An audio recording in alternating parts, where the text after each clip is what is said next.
Money. What do you believe about yourself when it comes to money?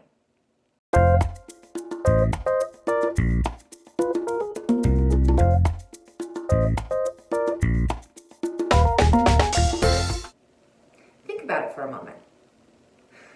Here at the Heavy Purse, our goal is to teach you, the parents, the aunts, the uncles, the grandparents, to help your children and grandchildren become financially savvy. Do you know that the number one way they learn is from you, their mentors, their parents, grandparents, aunts, uncles, anyone in a child's life, a young child, an adult child? We have great influence.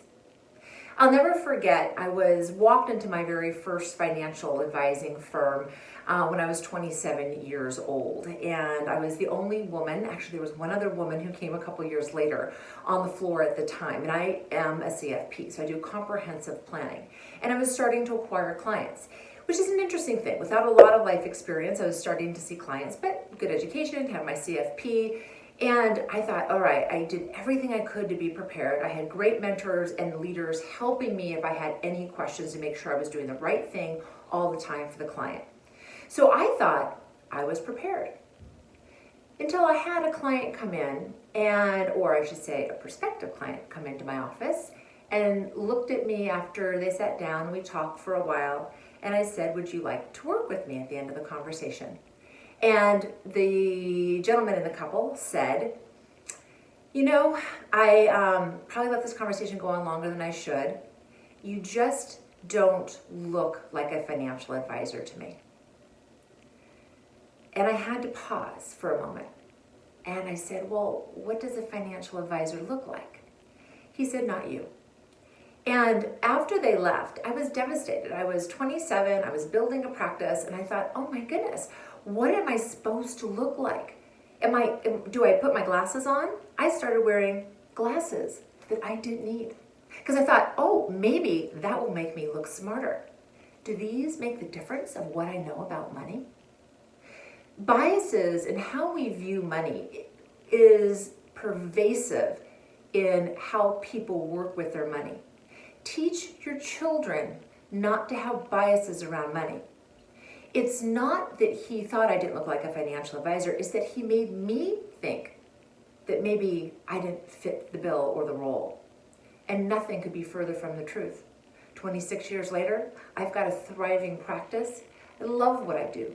I've been on Good Morning America. I've had regular spots on CNBC and other shows. I've been called on as an expert time and time again. Am I a financial advisor? Am I a wealth manager? Am I a financial literacy advocate? Absolutely. Unfortunately, I do need these now. Not all the time. My point is that as we're raising our children, our girls and our boys, if we tell them they're not good at math, or they say they're not good at math, or they say, well, I can't handle money very well, they're going to believe it. If you say that to them, they're going to believe it. And it's going to cause hesitancies in their life. And they may believe it about themselves long term and hurt themselves financially. What we say to each other and our biases around what we think certain people should know. If I'm good at math, I'm going to be good at finance. Absolutely not. I know a lot of people are phenomenal at math. And I manage their money because they're not strong in that area. So watch your words. Be aware of your biases. We all have them. To say that you don't is maybe you've got some blind spots on, some blinders on. We all have them. But be aware of how they're affecting your language and your behavior and what you're teaching your children to believe about themselves. Have a good week.